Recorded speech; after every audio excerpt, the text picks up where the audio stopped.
I'm going to call our meeting for our Truth and Taxation hearing to order so that Sandy Celine can do the presentation, and we'll see if any other residents show up while you're speaking. Okay, thank you.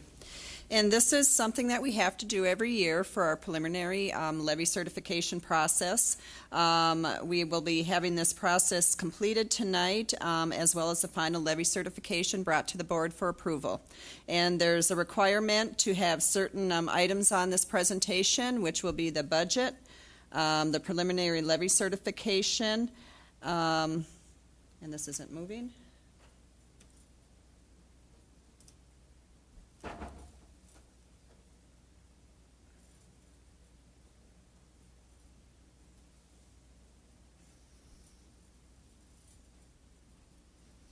And have availability for comments and questions to anyone that may have them. First, we're going to go through the district budgets for fiscal year 2015, which is the year in which we are in. In detail, I'm going to go through some of the line items, but not all of the line items, but they are here for your view.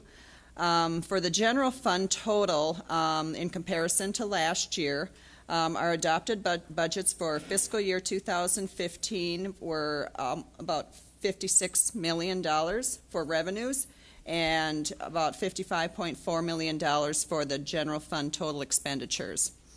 Bringing the audited fund balance, since our audit has been completed as the end of November, we were able to bring the audited fund balances for fiscal year 14 and bring them into an estimate for 15 with the adopted budgets.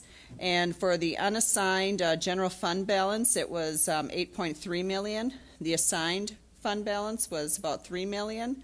Non-spendable, we're keeping stable from fiscal year 2014 as an estimate, as well as basic skills, staff development. Capital did dip down a little bit due to the budgets spending more than the revenue sources coming in. And health and safety is projected to be at a negative, knowing that that is a fund balance that makes up for itself for future revenues coming in for expenditures that were spent above and beyond the revenues that we currently received. The food service and community ed, as well as debt service and technology levy budgets are set forth. The food service revenue budgets are at $1.9 million, with their offsetting expenditures at $1.8 million. Community education fund at $6.4 million, with the offsetting expenditures at $6.2 million. Debt service fund at $7 million, which is basically the fund that pays for our principal and interest payments for the bond referendums. Debt service fund expenditures at $7 million. Technology levy expenditures and revenues at $1.75 million. And I won't go through all of the fund balances, but you'll see the fund balances on the bottom right, estimated for fiscal year 2015.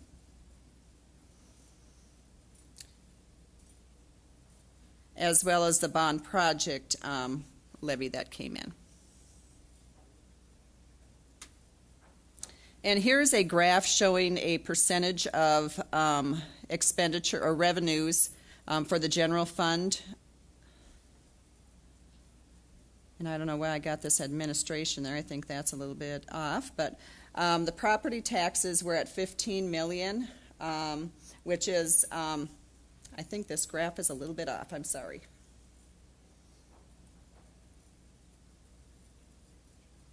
And this is including capital. So our property taxes were at $15 million.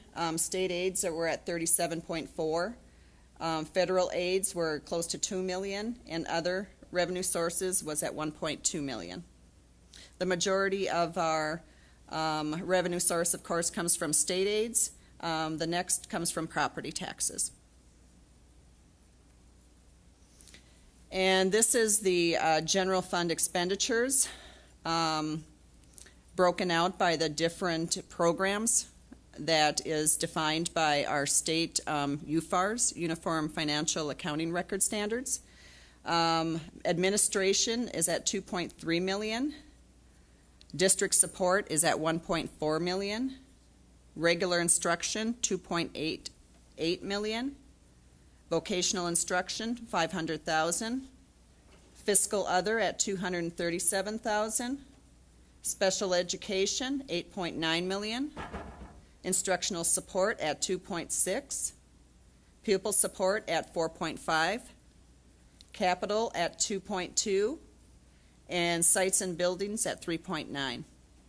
The majority of the expenditures in regular instruction and special education, as well as instructional support.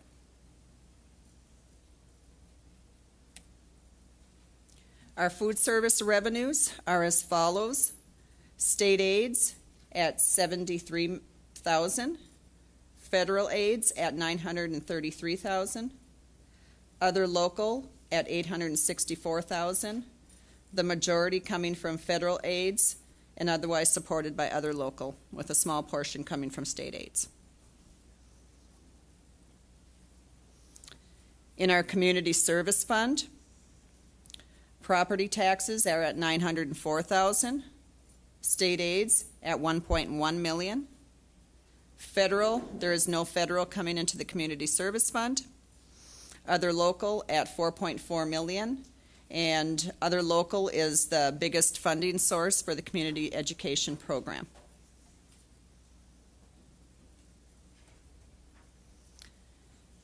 And with that, another component of the Truth in Taxation presentation is the proposed property taxes for payable 2015, which will be for the fiscal year 2016 revenue. And I always show this graph that shows what was voter approved versus what's non-voter approved. The voter approved was 71% and non-voter approved is 29%, whereas the non-voter approved is pretty much decided by state legislation as far as what those calculations are. And I know this is probably hard to see on the screen, and this will be what will be brought before the board for approval. We did bring preliminary levy certifications to the board back in September, and it has not changed to the final levy certification. And the biggest increases in the general fund were increases in enrollment for the operating referendum for prior period adjustments and bringing those enrollment actuals from estimates to where they need to be for the current year. Therefore, there was a 12.59% increase in the general fund, mainly due to those, but there was some slight increases like health and safety. There was an increase due to, there was a lot of adjustments in the prior year where we didn't actually spend up to our revenue, so they took some of that revenue back. And it's always a reconciliation process with that health and safety because we're estimating project cost and we don't necessarily always meet those project cost, the revenue sources that are coming in. So it's always a reconciliation process that makes up for itself in future years.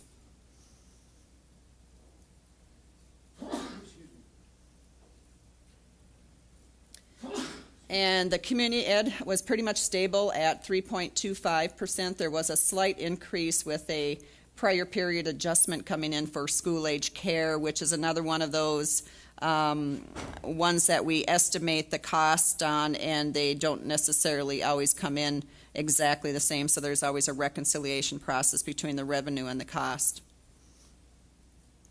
The debt service fund, in order to mitigate the increase in the general fund, I did increase the debt service excess, which is something that happens with our debt service levy. We are able to levy 5% over our principal and interest per state statute. And over time, the fund balance increases because of these increases and we had enough fund balance in the debt service fund to be able to increase our debt service excess, which is money that is given back to the taxpayers for all those increases that we've been able to have on our fund balance. So with that, we were able to bring the total debt service down by 12.04%, therefore bringing our grand total down to a decrease or an increase of 5.43%. There was a slight decrease in our OPEB bonds as well as our capital facilities bonds. which contributed to that also. But that is going to be our final levy certification, which will be brought before the board for approval tonight. And with that, unless there's any questions and answers, that's all I have. Are there any questions from board members?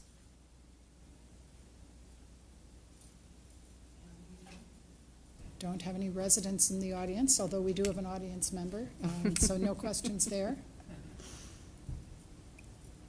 I guess that's it. I have a motion to adjourn.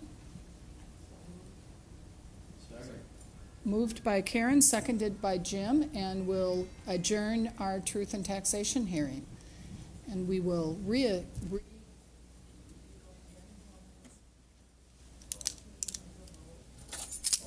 do need to vote. Yes, sorry, I'm rusty. All right. All in favor of adjourning, please say aye. Aye. Anybody opposed? All right, the motion carries 6-0, and now we are adjourned for another 12 minutes. So.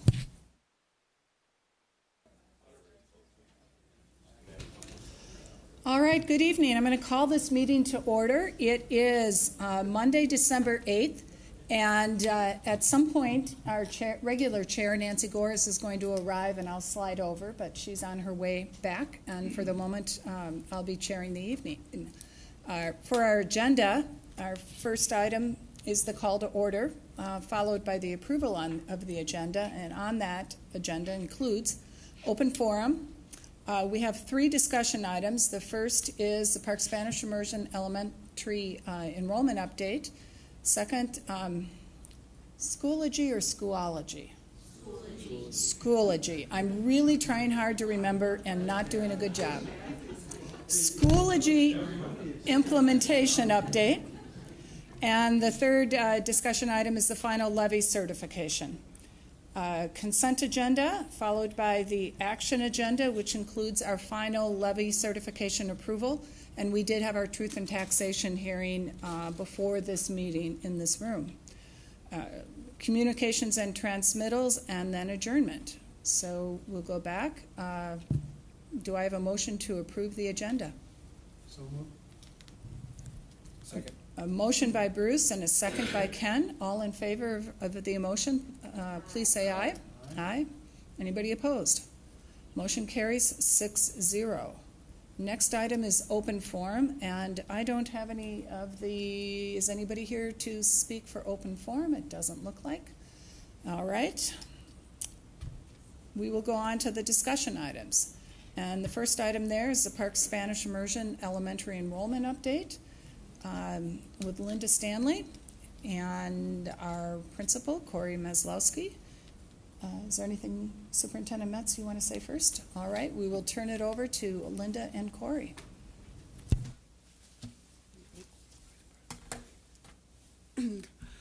Good evening, school board members and Superintendent Metz. My name is Linda Stanley. This is Corey Maslowski, principal at Park Spanish Immersion.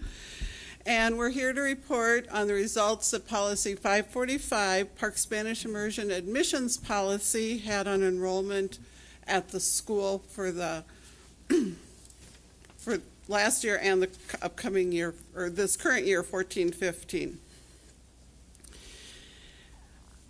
As of February 2014, and this number changes, but that's when we had our kind of big mailings that were going out, we had a potential of 551 kindergartners. 188 that would attend Aquila, 172 from Peter Hobart, and 191 to Susan Lindgren. Lotteries were held in February for St. Louis Park resident students and open enrollment students. And admission at the school, 34 students resided in the Aquila attendance area, 28 in Peter Hobart attendance area, and 22 in the Susan Lindgren attendance area. And this shows the results of the students that would be attending the 14-15 school year. 20 of the students are from the designated seats, and those are based on the federal Free and reduced lunch subsidy for educational benefits. Forms were completed by families and sent in to qualify for those seats. 33 siblings of St. Louis Park resident students attending PSI that would have been at that time in kindergarten through 4th grade. 1 open enrollment student, 30 students from the St. Louis Park Lottery, 5 students of staff, 4 outside of St. Louis Park and 1 from within St. Louis Park, and 4 students in the Choices Years program. So we had 93 students in February for kindergarten. This is a St. Louis Park resident lottery breakdown. We had 169 applications that were received by the deadline of February 7th. 20 of the students, we filled those spots right away this year. 33 siblings, 30 students, and the 1 staff person.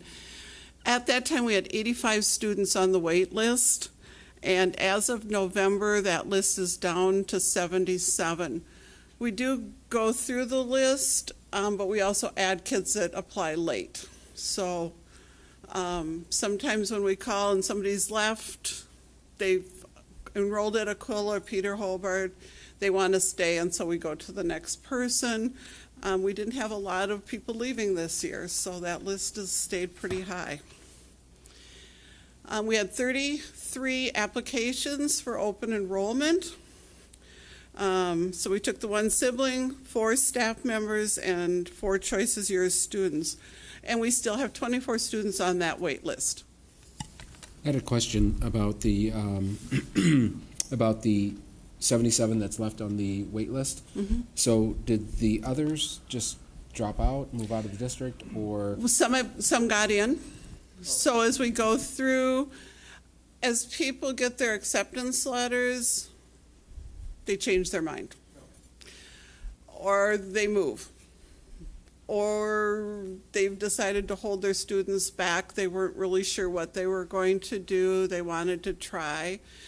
And so we have gone through kids on that wait list, but then we added kids that applied after that deadline. Okay, thanks. And this is showing the wait lists over the years. There are changes, but in the last 4 or 5 years, the wait lists have been about the same. And I looked at the percentage of possible kindergarten students and then the percentage on wait lists, and it runs right around 14 or 15%. So that number changes, but the percent of students is about the same every year. And open enrollment applications drop. They started to drop when there wasn't any more sibling preference, and there are a lot more immersion programs out there for parents to pick from. And here we looked at the students that were on the wait list to see, where did they end up going? Where are they from? And out of the 85, 50 kids are attending a St. Louis Park school.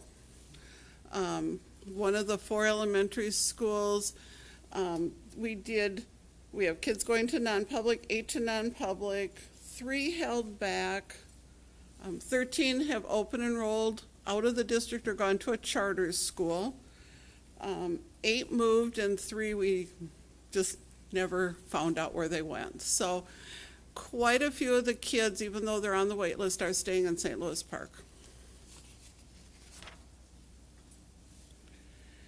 And then we looked at how many applications there were and the percentage of kids that get in from each of the areas, and 18% that applied from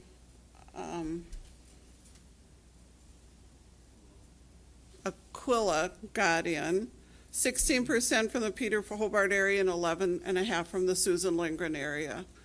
So they're fairly close in numbers, looking at the potential and how many kids got in. And that's the same order. I mean, Aquila has our largest number of students of those three schools. Has the largest number of students, and so the number is going to be a little bit higher. And then this was, as of June 14, by grade, the students receiving free or reduced lunch. It stays very steady. We had a drop in first grade, but because you're looking at 80 kids, if you lose 1 or 2 kids, your percentages drop, and it looks like we're losing them, but the other grades are staying really pretty close all the way along. It's just, I think it's a testament that the policy has been working. I mean, that number's gotten much bigger. And I forget, what was the year we implemented again with the 20 designated seats? Yeah, we're going to get to that shortly here. The next slide, I think. Yes. So I went back to 2000, 2001, and we looked at the total at the school. At the end of the 2004 school year, we started some outreach. It wasn't very successful. Then, starting with the 2009-10 school year, we did based on your free and reduced lunch. So, and the numbers have gone up every year from that point on. So the policy is working, it's doing what it's supposed to.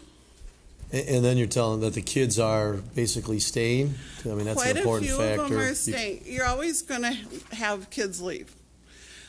You're also going to have the numbers, the amount of money that you can earn to qualify changes every year with the federal government, and that number goes up.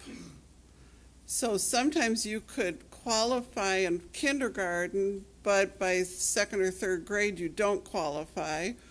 Or the positive thing is your life has changed and gotten better.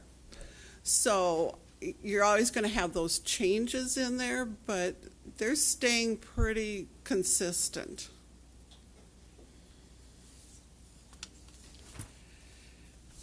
And then this is looking at the free and reduced lunch at the 4 elementary schools. So this was at the end of the year. You had 52.6% at Aquila, 43.3% at Peter Hobart, 36.2% at Susan Lindgren, and 17.5% at Park Spanish Immersion. So the numbers, there's a significant difference, but they're not pulling apart. They're not getting further apart. And overall, district-wide, it's 34.5% were free and reduced lunch. And then this is just looking at percentage of students receiving special ed services, very close. 12% at Aquila, 14% at Peter Hobart, 13% at Susan Lindgren, and 9% at Spanish Immersion. So those numbers are very consistent. And then our limited English proficiency, we have some variances there. We have 24 at Aquila, 16 at Peter Hobart, 16 at Susan Lindgren, and then 3% at Park Spanish Immersion. So we do have students in there that are getting English for their, for their ESL. And then we're looking at percentages of minorities versus white at the 4 elementary schools. They're staying consistent over the years. They're changing as the district changes, but it's not great increases from year to year. And now we'll turn it over to Dr. Maslowski. Thank you, Linda, for a great job on taking a look at those numbers. So just wanted to review the last major revision to the PSI admission policy was in 2010. That was when the Choice is Yours program increased from 3 to 4 students, as well as the 20 seats reserved for students qualifying for free and reduced lunch was fully implemented. And then that was also the year that sibling preference for students outside of St. Louis Park ceased. And the review committee met last in the year 2012. And so I just wanted to briefly talk about the process for lateral entry, and that's for kindergarten and grade 1. If a student is on the wait list, that when we have a spot, then Linda calls the family. They come, they do a tour. We do a one-on-one assessment with the child, and excuse me. And it's not a pass or fail assessment. It's more, this is we give them an opportunity to read at the current grade level, to do some math, and then we just talk with the family about, compared to other students at the grade level, this is where they would be. But ultimately, as a public school, we believe it's the parent's choice. And so that's what the assessment looks like. There's a reading component, a writing component, and speaking. And so we successfully have had many students enter after kindergarten. In fact, last year we had 3 or 4 students in first grade that came partway through the year. Some had been in immersion and others hadn't. And then in grades 2 through 5, what we do is we do a similar assessment, but remember that the kindergarten wait list, the original kindergarten wait list, ends at the end of first grade. And so Linda then sends out a letter to all the families stating, you're currently on the PSI wait list, would you like to remain? And so then that list shrinks usually dramatically, and then other people that have been added to the wait list, then that's when that comes into the picture. And so historically, procedurally, we've let the number drop to 87, so that way when we collapse classes in third grade, we go from 4 sections to 3. Then we have 29 students in a class, so that we don't have. The intent would be to not have classes higher than 29, which is comparable to the rest of the district, or maybe even a little bit higher depending on the year. But we've let that number drop to 87. And we currently have some openings in grades 2 through 5, so anyone in the viewing audience, if you're interested, please contact our office. And so we have what we call new family initiatives, and our PTO, this is our second year of doing a quote-unquote buddy program.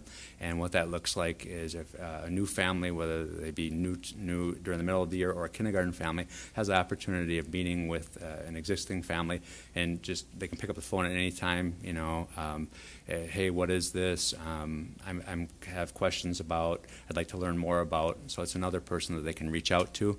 And we had about 30 families participate last year. So that was great. And then our school counselor, too, for students that enter after kindergarten, she then connects with the students and allows them to invite a friend or two up to her office, just as another opportunity for them to get to know another child in the school. So those are 2 things that we've been doing. And then additionally, for the past couple of years, I've been going over to Meadowbrook and meeting with Linda and families. We've done an open house there, and continuing to connect with families and reaching out to families as I see people throughout the district, and then also in our building. And if they have friends that they want to bring by, we do tours and that sort of thing. We do a tour once a month, and that can be scheduled through our office, but we have set times throughout the month so that people can come and learn more about our school, people both within and outside of St. Louis Park. And then just a plug, tomorrow night, Linda and I get to spend some time together again at Immersion Information Night. We have about an hour-long presentation where we'll have students, parents, video of kindergarten students, and to learn more about immersion education and also learn more about Park Spanish Immersion School. So we'll be at 6:30 in the PSI and Central Gymnasium. And in closing, it is a true privilege to work with our 75 staff members every day, working on behalf of our 504 kids in this amazing St. Louis Park community. So thank you for all that you do to support us also. Any questions? Corey, on each year as the children come in, you accept 89 kids a year. Is that number correct? The minimum is 88, 83 St. Louis Park, 1 open enrollment, and 4 choice. Then in the policy, it has the discretion of the superintendent if he wants to go over that number, or she, whoever it is. So we have gone over the last few years. Knowing that there's attrition, it helps that people are in right away. Okay, I agree with Jim. I think we have made good progress at PSI in the numbers in our free and reduced lunch students. I'd like to see that progress continue. I notice in kindergarten it's 22%. That's excellent. If we accepted everybody, I mean, if everybody in that group of 20 plus the 4, maybe plus one more, but just my math said if we accepted everybody, we'd be at about 27% in that class.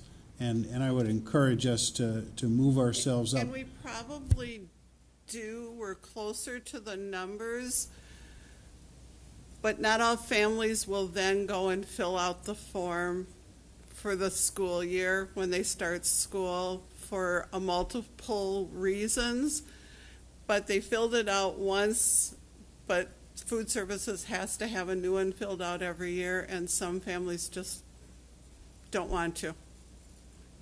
Sure, I understand, but again, I'm very proud of the progress that you've made, and I encourage you to keep working at it. Thank you. Thanks, Bruce.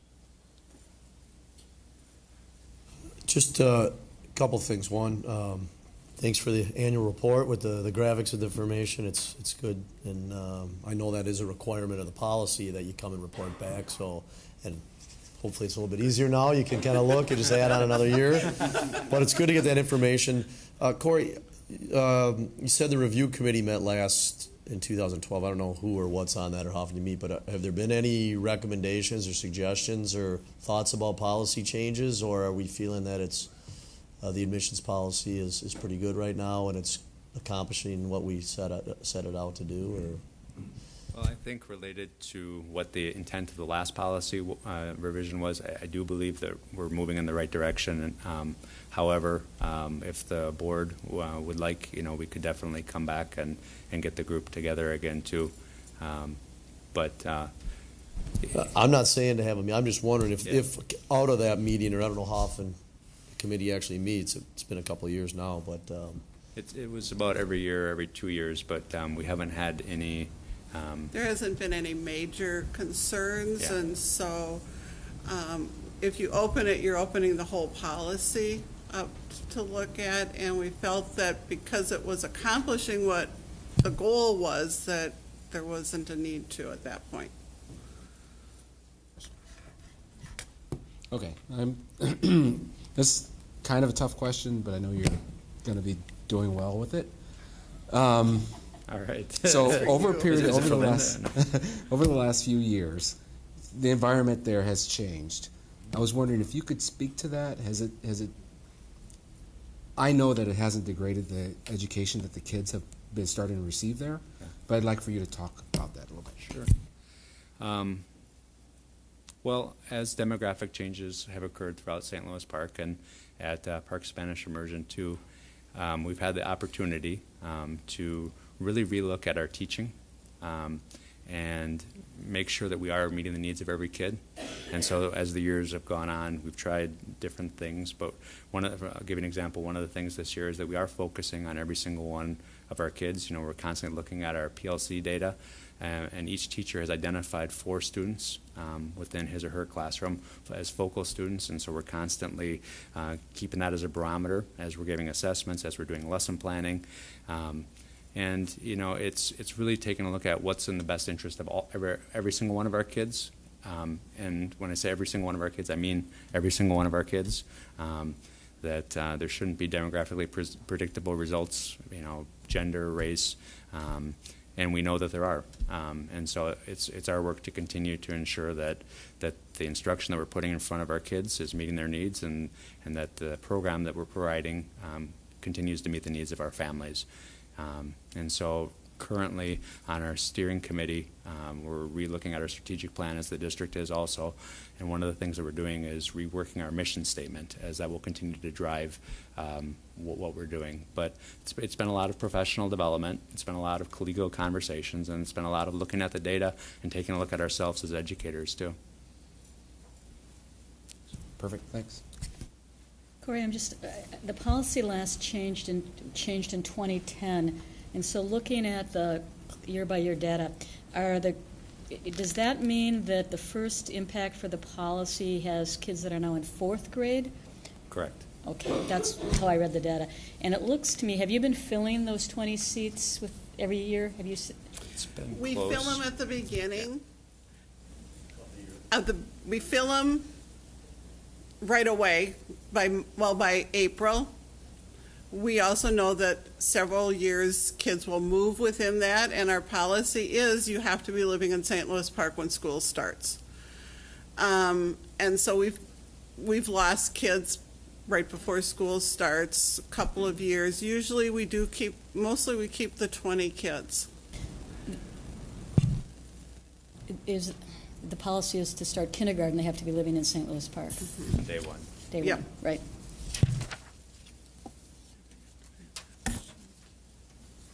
Great, thank you so much. Really appreciate your coming in.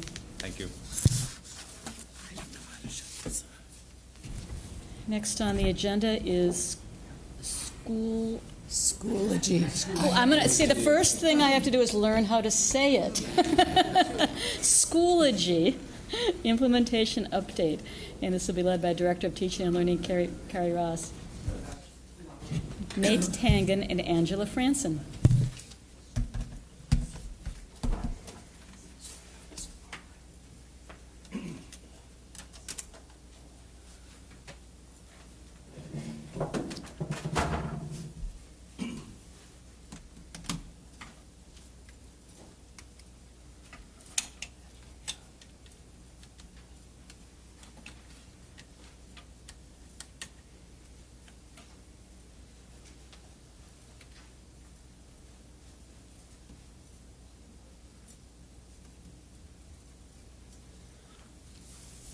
Thank you, Madam Chair and members of the board.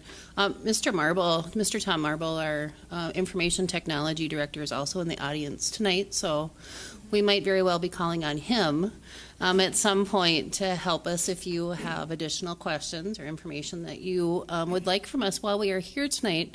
We just have a few slides about the what, the why, and the how of where we are with our Schoology implementation, and just a brief overview of what's coming next. Schoology is is a platform that we are implementing this year as a way of integrating digital learning and expanding our way of providing meaningful and relevant learning opportunities for students in a safe and online environment. I learned a new phrase recently that I've been itching to use, and this is the perfect place to use it. Schoology is a disruptive innovation. So disruptive innovations are things like, none of us are old enough to remember, but when the automobile was invented, it disrupted the way the world worked. And even since the very first innovation, many, many iterations of that innovation have continued to help us be more efficient, to get faster from place to place. Video games would be an example. I'm old enough to remember Pong, and that was pretty cutting edge at the time when that was invented. And now when I think of my nieces and nephews and the video games that they have access to, it's hard to believe that Pong was ever entertaining. It was. So Schoology is really a new way of thinking about learning. In the past, we've used virtual spaces and digital learning tools as a way of housing content, if you will, or creating an easy access to a bunch of links or a bunch of resources. And Schoology is going to go beyond that. And we're going to talk to you a little bit more about that in the next few slides.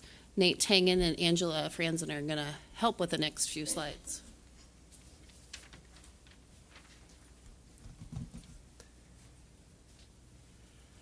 Good evening. I get the privilege of talking about why Schoology tonight. And before I get started with this slide, I just want to say that December 5th for professional development was an exceptional day. I think that every staff member that took part in that is well aware of why we are going with Schoology. We've seen some initial feedback coming already, and it's good to hear where staff are at with it. So as I get into this why Schoology, feel confident knowing that most of our staff are on board, they know why we're doing it, and they have a good idea.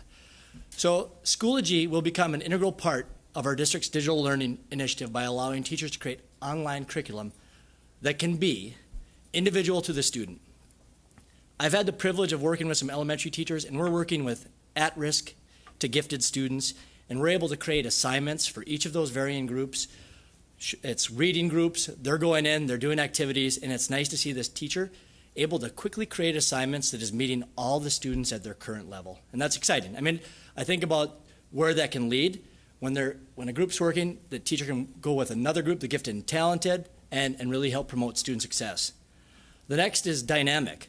With Schoology, we have the opportunity to put in videos, discussions, assignments, quizzes. Gives us that instantaneous feedback that we know where our students are at and we can meet them where they're at. Collaborative, the environment that it creates is exciting. I know on Friday I heard a lot of teams started talking about how they can start sharing resources and kind of sharing that workload to help extend their classroom to an entire grade level or an entire school to make sure that we're continuing our charge at the achievement gap. And also, students able to connect. Outside of the classroom walls, if a student is having difficulty with a math assignment, they could post to a discussion board, and they could, much like what we do when we have a question, we Google it or we do something, this creates a nice, safe, secure environment for those students to collaborate online. Accessible anytime, anywhere. These students have the ability to continue their learning after the school day. And it's exciting to see, because I know right now I'm working with a 4th grade team, and they're so excited. These kids are clamoring for more. And I look at the times that these kids are logging in, and it's 7 o'clock. They're making sure they get enough sleep so they can have a successful day the next day. But they all want more. And the discussion is amazing. One student even responded, a teacher had posted a discussion about learning quick ways to do mathematics, and the student replied, I could see this being very useful in my work as a marine biologist. And just kind of went on. It was exciting to see that environment created for those kids. And I think that the idea that there's an app for it, they can connect online, is exceptional. And I think this learning management system with Schoology will help promote student success. Some data that I've had the privilege to look over is that since we've started with Schoology, there's been almost 55,000 logins in our district, including faculty and students. Now, the parents have been low because we're trying to be intentional about making sure that we have content built before we invite parents in. The average time per visit, which I like to look at too, is 9 minutes. So when we talk about that 55,000, we're not just talking about somebody just logged in for a second. They're going in there to do something. They're going in there to create something. They're going in there to connect with a learner, connect with another teacher, and expand the learning environment. There's been 5,500 comments posted in Schoology in St. Louis Park, 8,345 varying submissions. This could be assignments or work submitted to teachers. And there's been 7,800 files uploaded into Schoology. So one of the things that we talked about with Schoology that we get is a repository for some of that information. We know our emails can get backlogged, and we have a lot of information attachments. Now teachers can start sharing resources and building courses together and sharing assignments. So that's why Schoology, and we're really excited. And again, December 5th, I think everybody in the district knows why Schoology. Nate, you mentioned some about parents getting in. What do you envision parents doing on Schoology? That's a great question. Angela's going to address that in the timeline. And one of the things that I think this addresses is over the course of a few years that I've been working in St. Louis Park, we've talked about Power School exists in the middle school and high school for parents to get an idea of what's going on with their students. And trying to think of a way that, with students in the elementary, we don't necessarily have a cumulative grade because we're teaching 10 different concepts in mathematics. But you can see assignments that are happening, you can see discussions that are happening with that student and comments that are made by that teacher, just to connect beyond those points of meet your teacher, student-teacher conferences. We want to increase that connectivity because we know that if we are meeting the parents there, the students there, that we're going to ultimately have student success.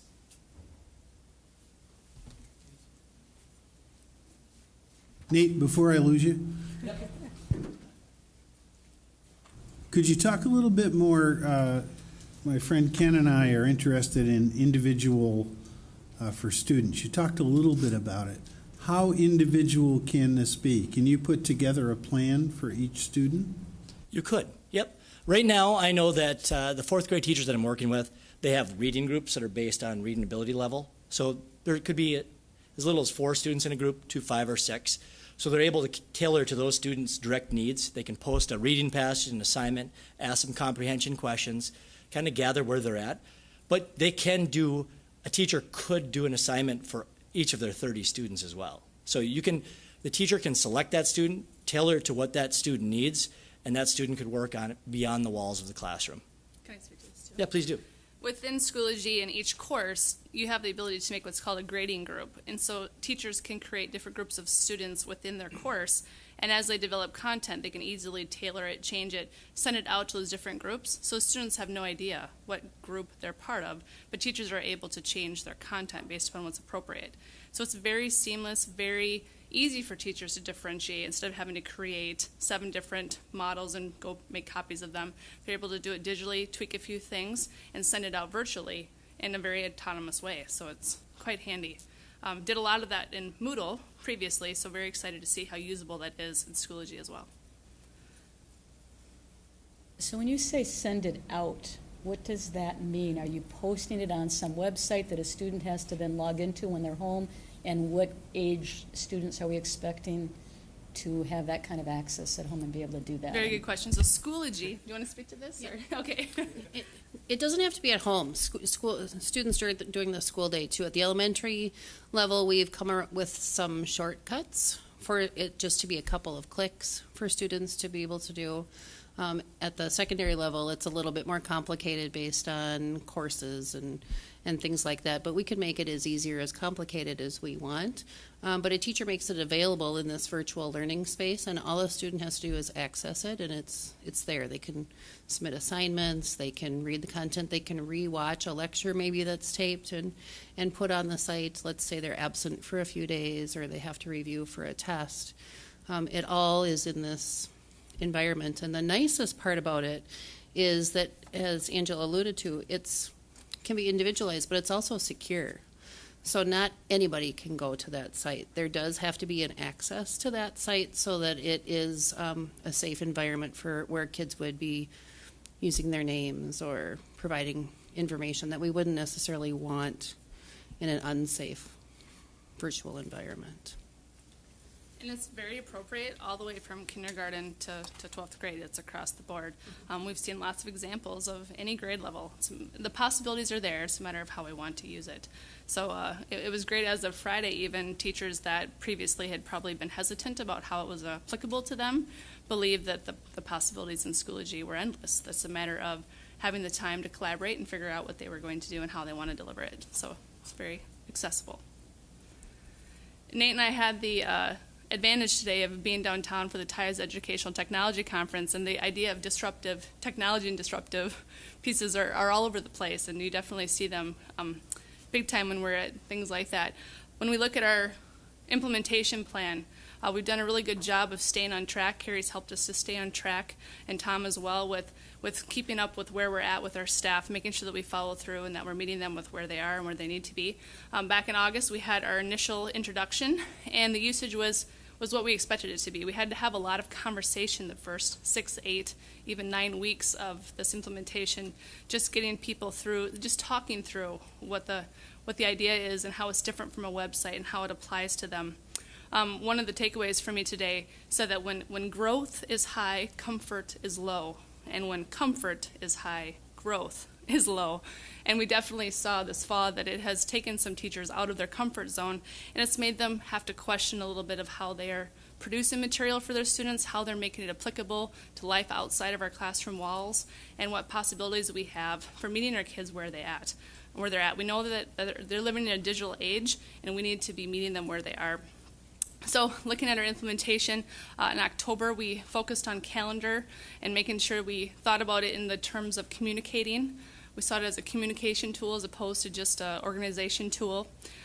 Nate and I have done anything from just email reach outs where we create tutorials or information for staff just via email, and then we've created weekly, sometimes bi-weekly sessions for staff that we just kind of use an optional time to come and hang out, learn. We've met with the library media specialists on a regular basis to build into them, making sure that everybody has a foundation.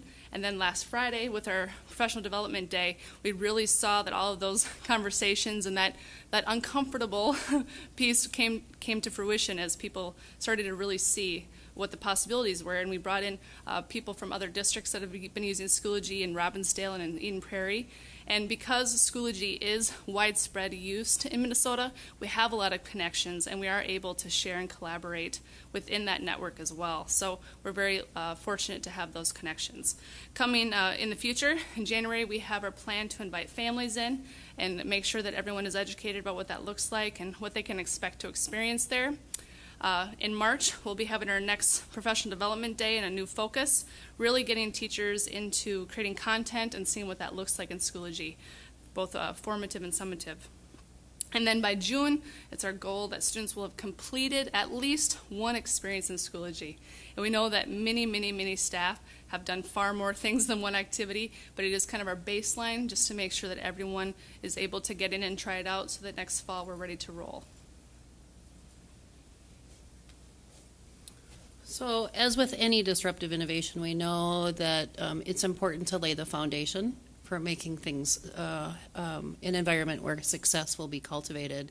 So it might seem like some of the pieces in our timeline are a little slow this year, but there's a lot to learn, and there's a lot of opportunity for staff to experiment and try new things. And we've learned things that we didn't even know that we could do. And we will continue to do that. And we also have, as Angela mentioned, the opportunity to collaborate with those around us that have had more experience with implementation, so that we don't have to examine the same pitfalls. Angela also mentioned communication. This is another avenue for communication with families. It's not going to be our only avenue, but it certainly is another avenue starting in January when families are invited in. Parents could see it as an example, homework that might have been missed, or a deadline for a test coming up, or information on an IB planner, or a permission slip for a field trip, or a video that might give some background knowledge to something that they're learning in school. Just another way of broadening our opportunity to invite families in to learning and to communicate some of the important things that happen during the school day that we might not always convey in a newsletter or a parent-teacher conference or something like that. So the next big piece on our timeline is inviting parents in. Parents should be expecting to find in the mail in the next few weeks an invitation from us on how to set up their own account in Schoology.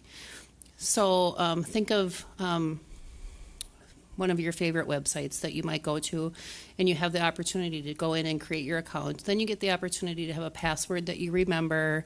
You can bookmark it. Schoology has a great app, so parents can use it on their smartphones or on their iPads, and they can choose then to customize how much information they want. If they want information every time a teacher updates the page, or if it's weekly, or what is best for them and their family. Teachers and parents will have that conduit. So they'll be getting a mailing shortly. They'll also be getting information through their school newsletters and through the other contact information that we have. So there will be 3 or 4 communications that families get within the next month or so.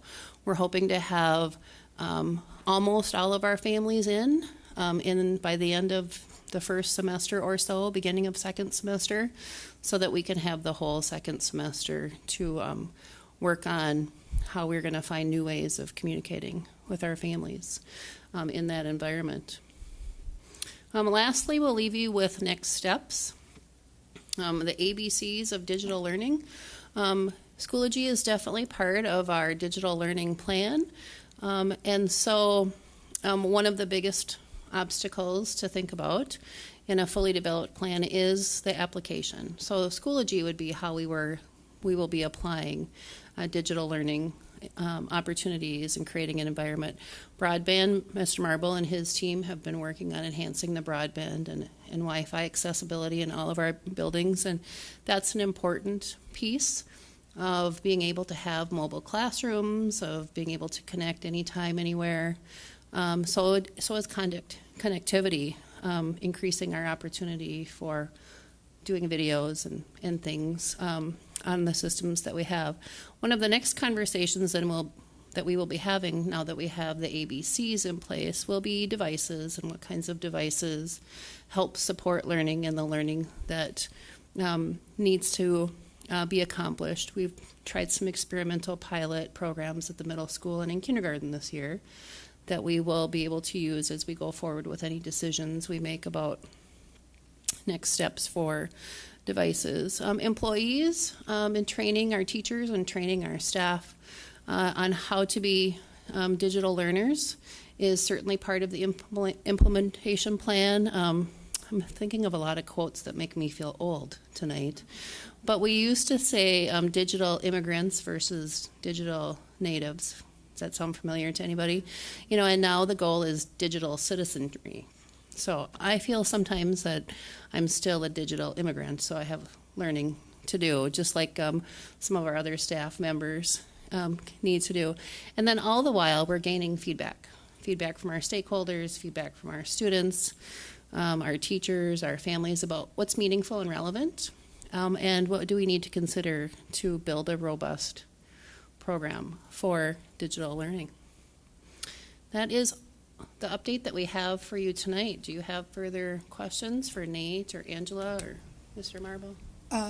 For any or all of you, I've been traveling around to a number of middle and high schools across the state this fall, and Schoology is coming up at quite a few of them. So as you said, we're not the first. And it's always positive. They're always just talking about whipping something up on Schoology, or we just put that on Schoology, and it's always said with ease. We just do that, and it's no problem, and everybody's got it. My question is, one of the principals talked about sharing articles with staff on Schoology, and then I think he created a class, but in any case, essentially a discussion group, and that teachers were using that as an opportunity to talk to each other. In that case about the article, but it could be about anything. So have you thought about using it in that collaboration and or professional development way? So I know it's hard for you to see, but I have an example of one of the pages I think that you're describing, Julie, up there. Actually, Mr. Metz has a Schoology group. All of our principals and administrators have Schoology groups, and I use them a lot for professional development. So this is an example of a page that we used with the elementary specialists at the last late start in October. And there were links, and there were articles, and there were videos, and they had to submit assignments. And it's a group just for them. And even beyond that date, they can go in there and collaborate, and they can have comments. And you're exactly right. You can choose to have a course, or you can choose to have a group.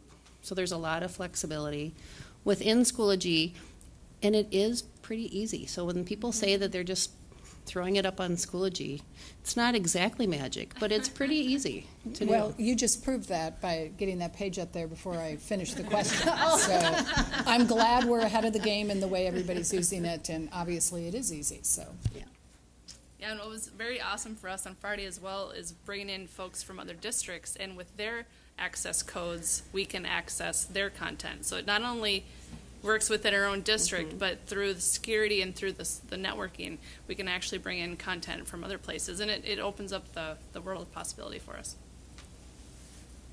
It just seems like, unless I'm wrong, that the efficiencies that can be gained, like in our 9th grade program, when we have the 3 core teachers, just another tool to help communicate more efficiently maybe, even though the face-to-face is probably still really good.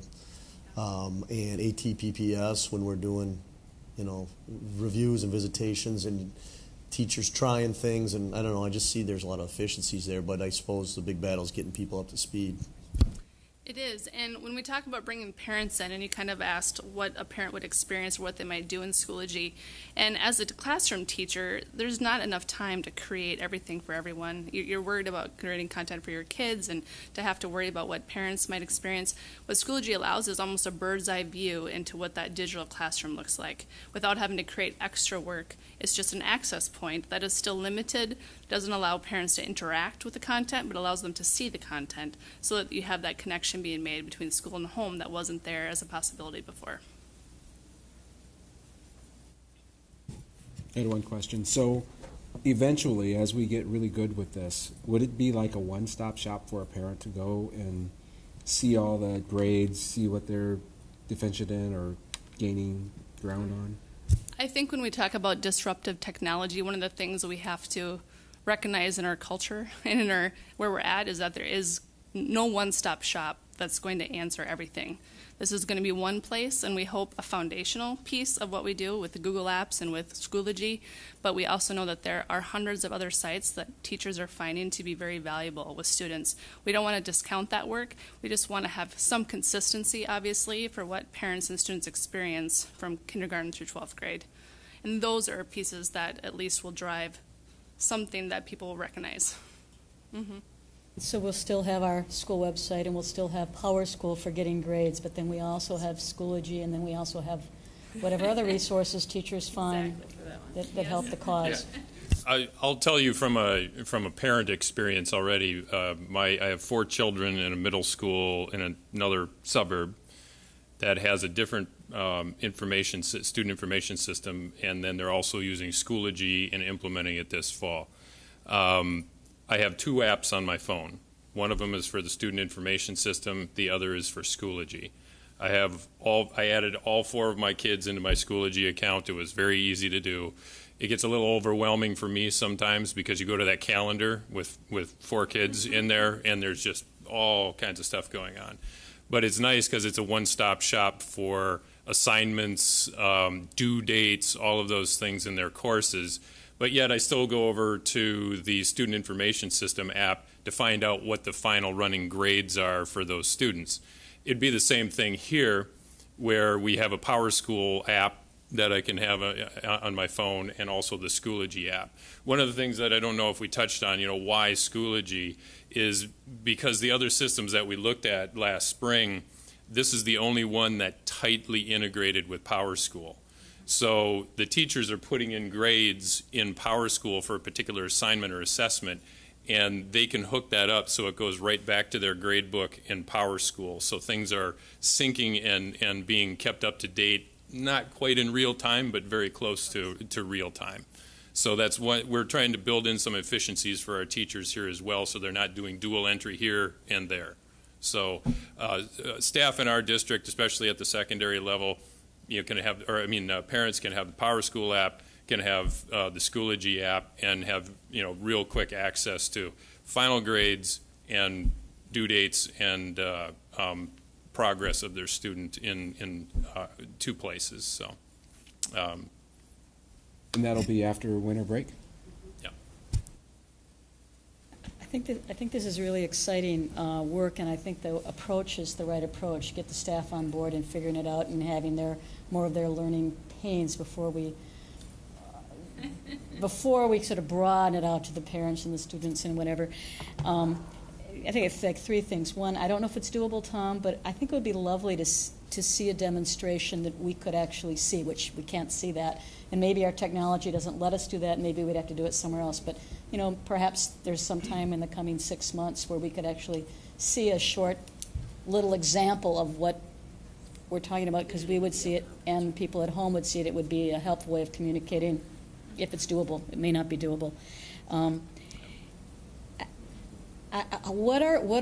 Are we far enough along yet to have some thoughts on how we're going to work with our 34% free and reduced lunch families, or our English as a second language learning families who, and I don't know if they all have iPhones or internet at home or access to all of this, but I'm suspecting that there's a part of our population that does not, and I really don't want those families excluded based on technology. So if we haven't thought about it, I'm sure you will. And if you have, what's the current thinking?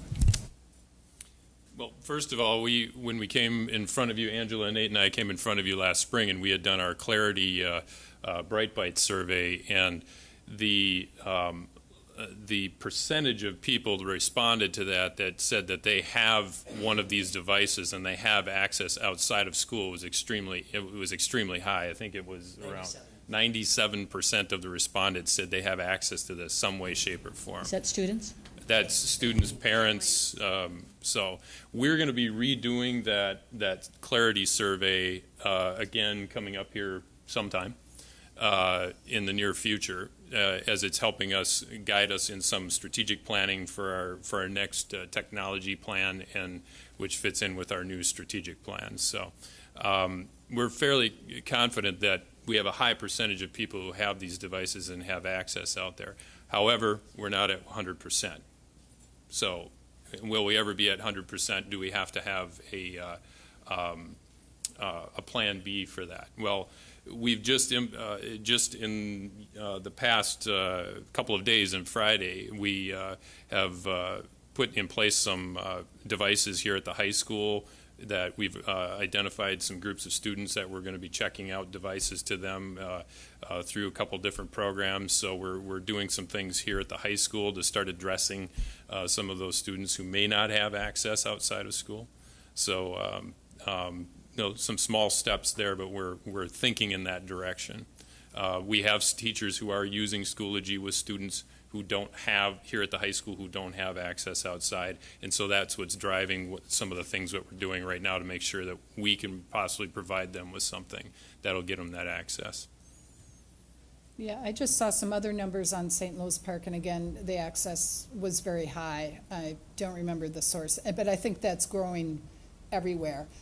But there's still a good chunk of people for whom that means. That pretty much remains stable. We had a slight increase in the school-age care, and this is another one of those where it's based on actual cost, and the estimated cost doesn't necessarily isn't known at the levy process time, and it adjusts itself out in future years.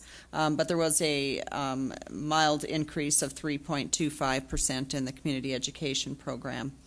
And as a way to mitigate the general fund increase, I did work on the debt service fund levies to increase the debt service excess. This is something where we actually have the ability to, it's something that's calculated at the state level where they give us 5% more each year for our, that goes above our principal and interest for our payments, and this accumulates throughout the years in the fund balances, and they do a reconciliation process and actually take our funds away or back to the taxpayers through the debt service excess. I have elected to increase it more so than what the state calculation does, so that this can mitigate some of that increase that happened in the general fund. Therefore, decreasing the debt service increase by 12.04%, which brings our grand total then to a 5.43% increase in our proposed levy for payable for 2015, which is actually the revenue for 2016, fiscal year 2016. So with that, unless there's any questions, that's all I have for you tonight, and we will be having that proposed for approval in our consent agenda.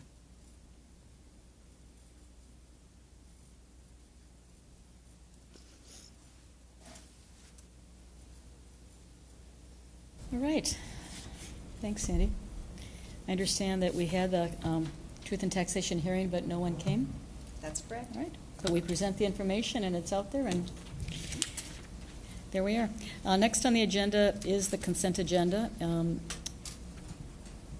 Is there a motion to approve the consent agenda that is the addendum that was here today? I move approval, including the addendum. Is there a second? Second. Moved by Julie and seconded by Karen. Before we vote on the agenda, I just want to note that it includes one retirement, and that is John Bennett, a grounds person. And I think Rob's going to be able to tell us a little bit about John and his service to the district. Did some research today, and John's been working for our district for 27 years, almost all of it outside, making sure the grass is mowed and the snow is plowed and the trees are trimmed, and everything's taken care of. So I can't imagine, I can't even keep up with my house work, and he's taking care of our district for that long. So we want to congratulate him and thank him at the time of his retirement. That is amazing, and I note, at least here, that the end date is January 23rd, so he's missing out on some of this winter, so that just proves what a smart man he is. And, you know, I know that it's all these individuals that work for the district that make our kids feel welcomed and cared for, and I do remember the grounds crew where I went to school that made a difference, and I'm sure John has done the same for our students. All in favor of the consent agenda? Aye. Opposed? Abstain? Carries 7-0. Now we are up to the action agenda, and it is recommended that the school board approve the final levy certification as presented. Is there a motion? So moved. Moved by Ken. Is there a second? Now, Sandy, you just presented that to us, right? Is there any discussion? All right, all in favor? Aye. Opposed? Abstain? Carries 7-0. We are now up to communications and transmittals. Go ahead, Karen. Start with.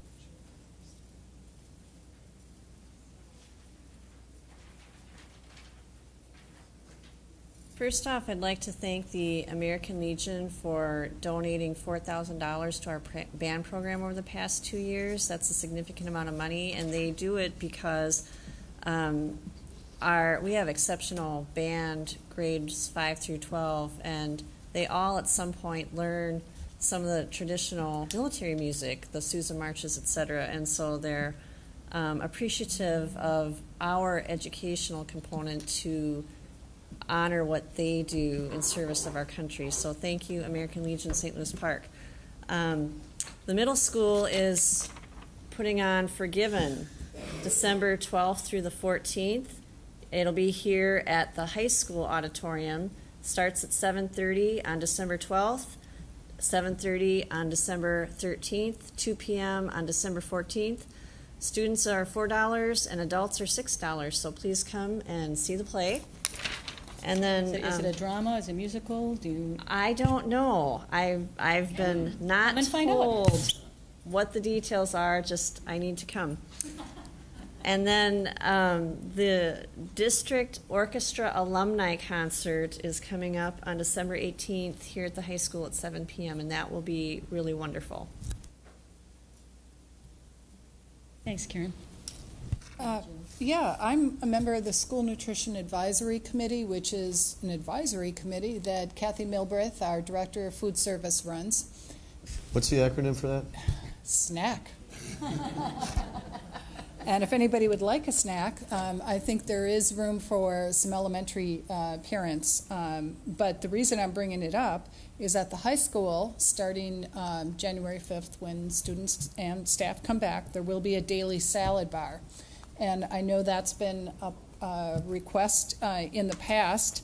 Kathy Milbreth tells us that we did have a salad bar at some point a few years ago, and the challenge with salad bars is you have a few people who really, really want them, and a lot of parents who think they're a great idea, but you don't get enough people who actually use the salad bar and choose that for their meals. So for those of you who want a salad bar and are excited, it'll be here January 5th at the high school, but please then go choose the salad bar as your lunch selection.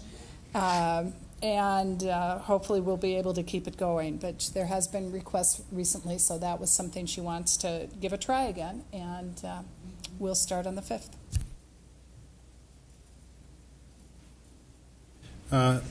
I have the honor of being the chair of the Association of Metropolitan School Districts this year, and I had an experience at our last meeting that I wish everyone in the audience could share. Alice Seagren and Mindy Greiling presented, and AMSD is a lobby group. We lobby for all the metropolitan school districts in the legislature, and we have our own staff. But we had these two former legislators come. One's a Democrat, one's a Republican. They both served on the AMSD board. They both were were elected to their own school districts, one in Roseville, one in Bloomington. And then they ended up both being elected to the legislature at the same year. Of course, different sides of the aisle. And when they saw each other, they had actually worked together earlier. And these are two friends who each chaired the Education Committee in the House. Now, we're facing a changeover in the House right now. I just wish that the entire legislature could have seen this, because this is how to work together. These are two friends who shared the microphone, passed it back and forth, talked about their experiences, talked about how to speak with legislators about increasing funding for our schools, and it was a delightful experience. And I wish we'd photographed it. I hope everybody should see this, because it's how Democrats and Republicans can work together to make progress in our legislature, and it was great. And I just wish everybody could have seen it, because two wonderful women who have done great things for our state and for their communities, and it's just an example to all of us. Thanks, Bruce. You know, I'm looking at the school city calendar, and I just want to note that today is December 8th. This is our one and only meeting for the school board in December. So even though the calendar says we're here on the 15th, we are not.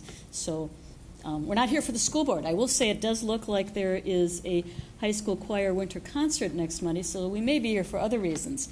But I would also invite people at home to take a look at the school calendar, because coming up next week, in addition to the alumni concert, there are other holiday concerts, and they're great opportunities for people to come have some relatively inexpensive and really kind of fun entertainment as our kids do their best.